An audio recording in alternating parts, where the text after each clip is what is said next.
So I decided to kind of record all the visits to the doctor that led to the diagnosis. Doing it maybe in a diary kind of way so that I can look back at it sometime and see where I was in relation to this. So on the two scans, they were on the 13th and 20th of November, and after that I had the time when we kind of went through the results, and this was on the 26th of November. Yeah. It's his preliminary diagnosis that I had MS, and he showed me the lesions that I posted in one of the videos, that these indicate that, yeah, this is MS that you have. And so basically with the lesions in the brain and the symptoms that I described to the doctor, he then said that it would be a good idea for me to go and have a cortisone pulse treatment. And thus this treatment is where they give you massive amounts of cortisone in order to quench all inflammation in your body. So it was agreed to have sometime in December, but I had work-related stuff and I cancelled it a couple of times. But then we came to the conclusion that I could go and do this, and this was from the 18th to the 20th of December. I went to get this cortisone pulse treatment. So how it happened, I arrived there kind of nonchalant about it and didn't really feel that I belonged in that environment. There I met the famous frying pan man, who had been attacked with a frying pan, so that his whole skull was full with scars. So somebody, I'm suspecting that it's his girlfriend or wife that had enough of his antics and bang, hit him over the head with a frying pan. But anyway, he mentioned that it was considered a deadly attempted murder. So it was going into the courts. But he clearly had issues. He escaped the hospital once to go and get some beer, and there was a bit of an incident in the middle of the night when the nurses gave, "You cannot drink," and nobody said what it was, but you could assume that he was having alcohol there. So how the visit then started was that this young doctor who ordered the MRIs, he came in and just said, "Sit on the bed, curve your back a bit, I'll take your spinal fluid." Anyway, he just said, "Sit on the bed, elevate your legs so that your kind of back has a curve in it." And didn't mention anything that this might have some kind of nasty repercussions, this treatment. And he proceeded and yanked a needle in my back. Felt very uncomfortable, and I think it's more mental, because you know that you have something stuck into your spinal cord. So he took the symptoms, he took the spinal fluid sample, and after this they started the cortisone pulse, which was it's basically massive amounts of cortisone for 3 days in a row, and you're not allowed to go home because some patients they get hyperactive when they get this amount of cortisone shoved into them. I didn't notice any effects. The only thing that I noticed, that I got a post-spinal headache, which was absolutely out of this world. Soon as I elevated my body, maybe over 20 or 30 degrees, an absolutely massive headache ensued.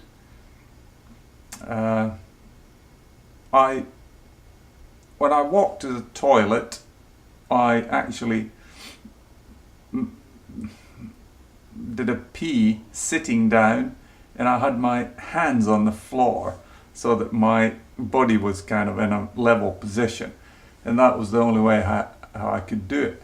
If I stayed up any longer, I would get nausea, and if I would have stayed up, I'm sure I would have vomited. So the only cure for this headache was to lie down on your back. The cortisone didn't do anything to me in a positive sense. The only thing that I got was this post-spinal headache, which was absolutely horrible. And it lasted, they sent me back home on the 20th of December. And I was home for a couple of nights, but I just could not move. And I was completely bedridden for that time. And then on the 22nd,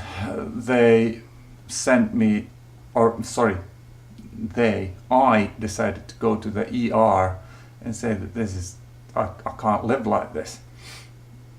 And what they then said, yeah, this is a typical symptom of post-spinal headache. That there are a couple of treatments. One is they give you caffeine in a drip, IV drip.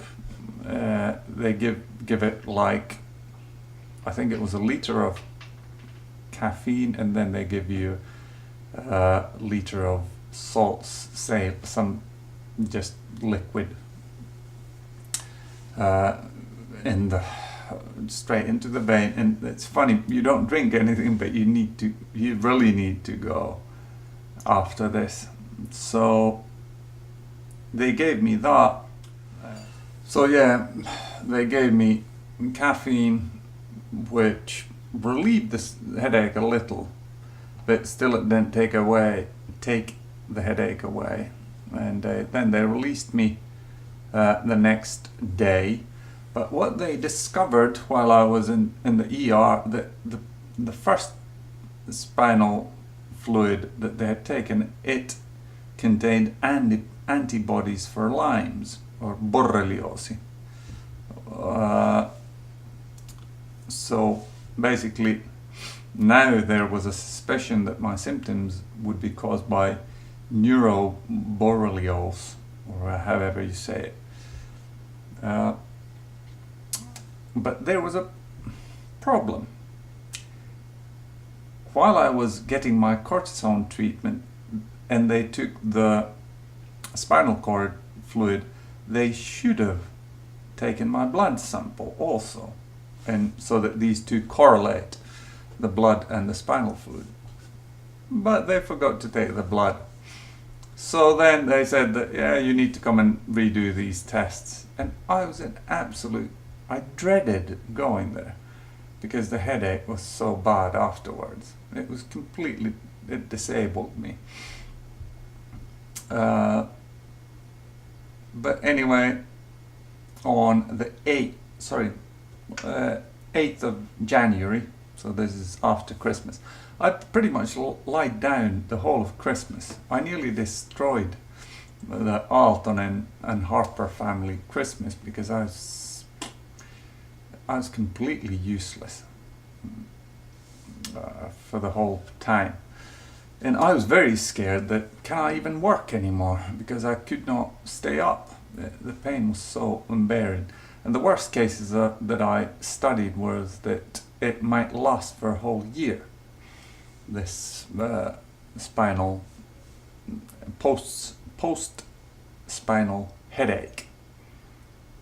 So yeah, I went on the 8th of January. This was still on my holiday because work didn't start. So in that sense, it was in a good spot. If I would have done this mid work, then it's very likely that my contracts would have been cancelled. So I went in on the 8th of January just to get my spinal fluid and blood samples taken on the same day. However, since I had the headache, they asked for a CT, which is a slightly lighter way of taking images from your head. They did that and said there's nothing physically wrong, we can take the sample. There was a Russian, or I don't know if it was Russian, Eastern European young lady. I look at the paper, she's a practicing doctor, and I think I might have said, when the whole thing was over, I said, I hope I never see you in these circumstances again. And she went, and now I'll tell you why. They took the CT first. Okay, I can get, she had a different technique. It wasn't sitting on the bed, it was lying on the bed on my side. And she used a more thin needle than the guy, because the headache is apparently caused by the fluid keeps on leaking out of your spinal cord, which causes it. Alipaine is the Finnish word. So that causes the headache. So she used a thinner needle. First time poked in, nothing came out, which then they confirmed, or this was a kind of a confirmation that, yeah, this is most likely caused by this post-spinal headache, that there is no fluid because it's been leaking out. They then said, well, let's go higher up the spine and see if we can get any fluid coming out from there. And they shoved the needle in, and now they caught the nerve. It was just about the worst pain that I've ever felt. And my whole left leg felt like that. It was like a log set on fire. Tremendously painful. I can't remember if I've ever felt anything as painful. So what I told the doctor then in Finnish, I said, se on laitimainen kerta, kun sä paat sen neulan. So I was a bit, how do I say, I was a bit annoyed with them. So I said that was the very final, that was the last time you ever put a needle in me or in my spine. But then some fluid came out, and I think in a single vial they need to have 20 drops of spinal fluid for it to be valid. So they filled in, it was a minimum amount that they took. They were planning to take much more, but since nothing really was coming out, they took a minimal sample to get this borreliosi thing checked out. But given that they had this suspicion, they started me on a doxycycline 4-week round of it, and I ate those antibiotics, and it made me feel worse. This is, by the way, one of the reasons why I now am kind of leaning towards that candida might be a reason for this, one of the reasons for this. So then I ate my 4-week penicillin treatment or doxycycline treatment, and I felt absolutely awful during this treatment. It didn't do any good to me. I think I felt worse. But at this time I had obviously started to investigate this illness more and had my own theories, or not even my own theories, but theories by other people that made sense to me. So I have drastically modified what I eat, but I'll talk about those on a separate video. So this is how they, what do you call it, came to their diagnosis of MS. Then there was other tests like this neurologist confusion that I had, was it last week? And so they've done other tests also, and then I've had the doctors have called me and stuff like that.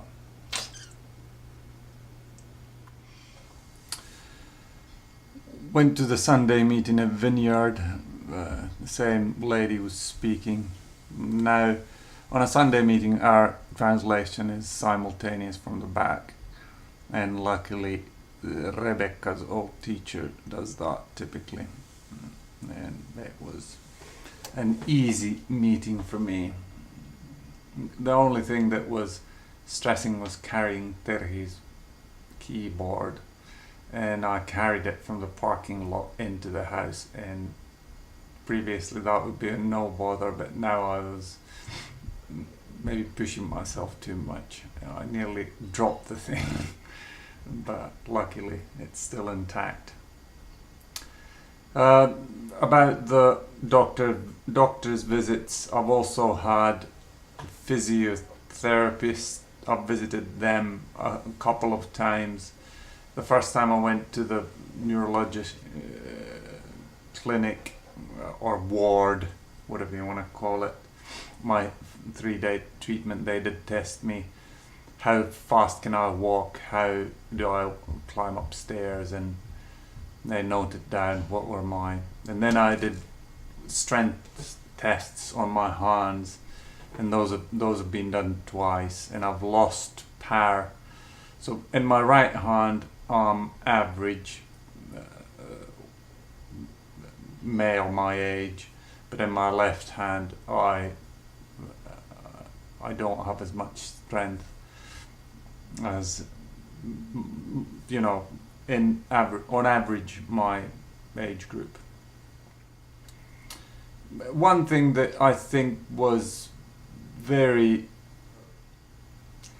it concerned me a lot was one of the neurologists when I went. This was because they shift these when you're on the public side, so they switched always. I think I've had 3 actual neurologists talk to me. This was a lady, and I bluntly asked her, because I'd be doing my investigation by this time, and I asked them, is there any correlation between MS and the diet that what you eat?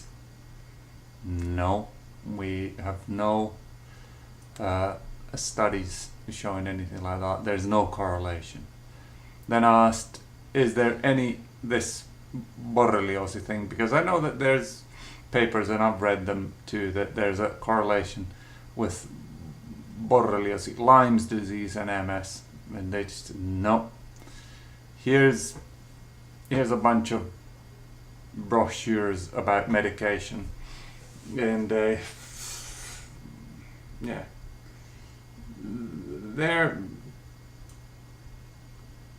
blunt in negating any possibility of anything that is outside of standard normal Western medication. And just say nothing, no. So this has eroded my confidence in doctors to a very low level. They can fix broken bones and stitch me up if I get a wound, but other than that, I would question them, because they're following a protocol that has been taught them, regardless of arsehole doctors. Jesus is king.